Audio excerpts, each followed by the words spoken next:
Ya, shalom ya teman-temanku yang seiman.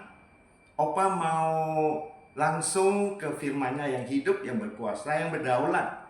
Itu ada di Efesus 1 ayat 13. Seperti Tuhan Yesus itu menjanjikan kita saat dia duduk di sebelah kanan tata Allah Bapa Surgawi, dia akan mencurahkan rohnya bagi kita. Itu kejadiannya di Pentakosta, ya, hari Pentakosta. Kita tahu itu. Nah, sekarang Efesus 1 ayat 13b berbunyi demikian. Di dalam Dia kamu juga ketika kamu percaya dimeteraikan dengan Roh Kudus yang dijanjikannya itu. Jadi Bapak Surgawi kita itu dengan memenuhi Roh Kudus ke dalam kita sesuai dengan permintaan Tuhan Yesus sebelum dia naik ke surga. Nah, kemudian kita linkkan ya ke Efesus di sini, Efesus 3 ayat 16 dan 17. Bunyinya demikian. Rasul Paulus berdoa ya, aku berdoa supaya Ia, Yesus Kristus Tuhan, menurut kekayaan dan kemuliaannya, menguatkan dan meneguhkan kamu oleh rohnya di dalam batinmu. Ya, sesudah dicurahkan kuasa ilahi Roh Kudus, ya, kemudian dengan kuasa supernaturalnya Tuhan Yesus, dia menguatkan dan meneguhkan di dalam batin kita. Batin kita adalah jiwa kita. Sehingga ayat 17 ya, sehingga oleh imanmu Kristus diam di dalam hatimu, ya, dan kamu berakar serta berdasar dalam kasih. Tujuan Tuhan Yesus ya memberikan kita kuasa ilahi Roh Kudusnya agar firman-Nya yang hidup, yang berkuasa, berdaulat itu hidup dalam batin kita, jiwa kita, hati kita, pikiran kita, dan seluruh tubuh jiwa roh kita. Itu tujuan utama spiritualnya. Jadi kalau janjinya sudah dipenuhi, batin dan jiwa kita sudah mempunyai pimpinan kuasa ilahi Roh Kudus. Nah, kitanya harus bagaimana? Nah, kita harus mengaplikasikan supaya kuasa ilahi Roh Kudus yang hidup dalam kita itu menjadi hidup dan berkuasa dan berkekuatan dan berhikmat. Dia memimpin kita, mengontrol kita. Ya, di setiap saat kita melakukan sesuatu apapun. Ya, itu ada di Kolose 3 ayat 17. Ya, di sana disebutkan apapun yang kamu lakukan, baik perbuatan ataupun kalimat, lakukanlah setiap hal itu di dalam nama Tuhan Yesus. Artinya dipimpin oleh kuasa ilahi Roh Kudus, ya, dan berterima kasih kepada Allah Bapa Surgawi.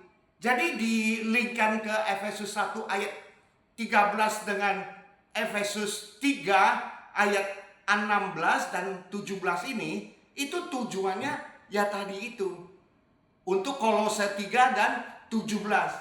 Karena kalau kita berdoa, kita dipimpin oleh kuasa ilahi Roh Kudus, itu mempunyai lebih nyata loh, lebih real loh, dan selalu berhasil memberikan kemenangan ya.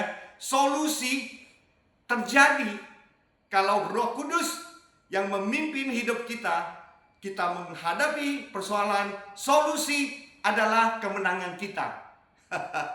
And haleluya ya. Oke, kita lihat lagi link berikutnya tentang firman-Nya adalah ini ada di Galatia.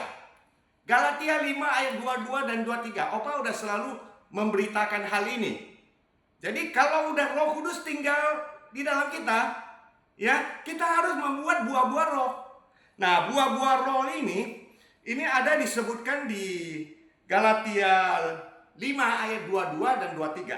Opa bacain ya. Tetapi buah roh ialah kasih. Kita harus berkasih, bersukacita, damai sejahtera, kesabaran, ya, kemurahan dan kebaikan, kesetiaan, kelemah lembutan, penguasaan diri. Tidak ada hukum yang menentang hal-hal ini. Ya, jadi sebagai saksi ya, kemarin kita kumpul melakukan mezbah.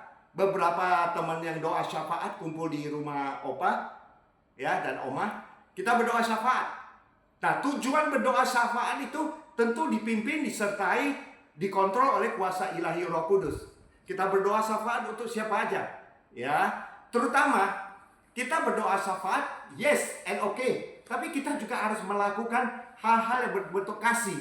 Seperti yang dikatakan di Galatia 5 ayat 22 dan 3. Beberapa poin ya, point of view kita lakukan secara konsisten ya teman-teman. Ya, continue, konsisten, dipimpin oleh Roh Kudus ya. Jadi Roh Kudusnya melihat respon hati kita, dia makin hari semakin hidup. Paham ya itu ya? Nah, oke. Kesaksian yang kemarin melakukan mesbah, tapi sebagai pelaku firman-Nya, ya kita juga berdoa syafaat. Misalnya untuk orang-orang yang di pinggir kali, yang terkena banjir, ya mereka yang mengalami musibah, ya banjir itu kalau kita doakan itu dipindahkan ke gurun pasir. Itu doa orang benar itu besar kuasanya. Tidak sia-sia pengorbanan Tuhan Yesus di kayu salib. Ya, oke, kita mau lihat doa orang benar besar kuasanya. Itu ada di apa yang disebut di Yohanes. Di Yohanes. Tapi sebelumnya Opa ke Matius dulu ya. Doa orang benar yang besar kuasanya di sini dikatakan demikian. Matius 16 ayat 19. Kepadamu ya akan kuberikan kunci kerajaan surga. Kunci kerajaan surga itu adalah kuasa, kekuatan, hikmat. Itu adalah kunci kerajaan surga. Potensial kerajaan surga itu diberikan kepada orang-orang percaya yang berdasarkan Efesus 1 ayat 13 tadi. Ya, dan dengan demikian kunci ya di sini disebutkan kunci kerajaan surga. Bukan main-main loh. Kuasa, hikmat, ya, kekuatan itu diberikan. Apa yang kau ikat di dunia ini, ya, akan terikat di sorga.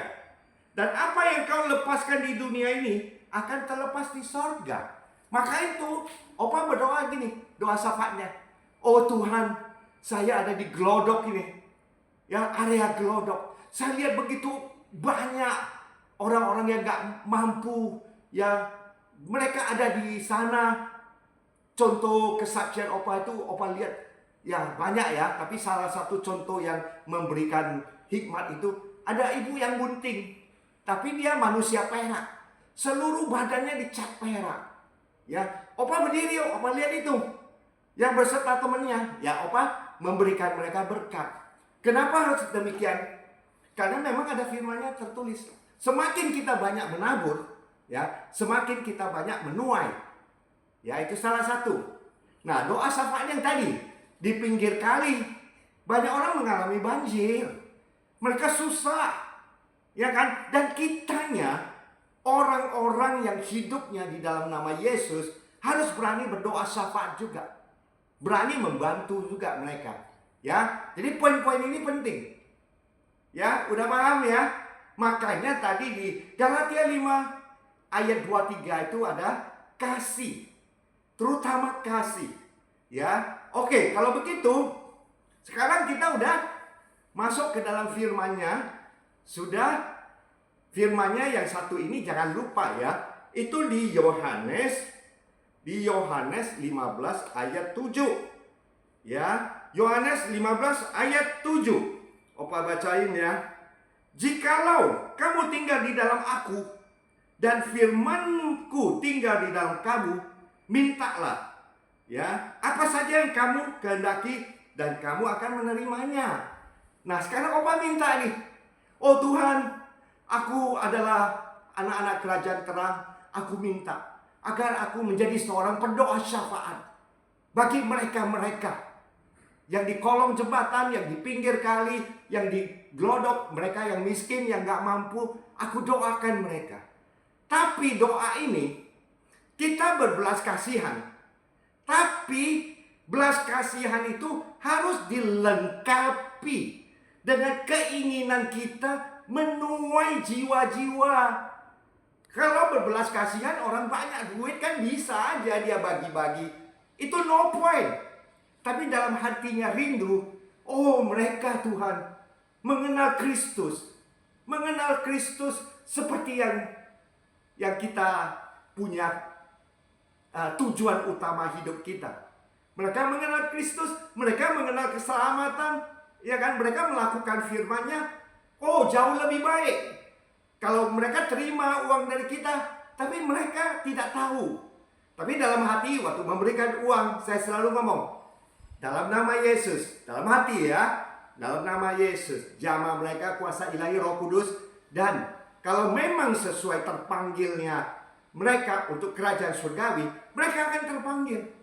Tidak semua orang loh. Ya, baca di firman-Nya di Yohanes 15 ayat 16. Ya, jadi Tuhan Yesus mengatakan, mereka yang merupakan panggilan surgawi, mereka itu adalah sesuai kehendak Tuhan Yesus terhadap potensial-potensial yang ada di kita. Dia mau pakai untuk apa? Kalau dia ada tujuan utama untuk pakai kita, kamu dan saya terpanggil. Sesuai firman-Nya, Yohanes 15 ayat 16. Dan keseluruhan dari yang tadi itu, lakukanlah sebagai pelaku firman. Tabur tuai. Tuainya bukan tuai berkat yang gede-gede, bukan. Tuainya tuai jiwa-jiwa. Menabur, menuai jiwa-jiwa. And haleluya teman-teman. God blessing you ya. Have a nice day friend. Thank you. Amen and amen.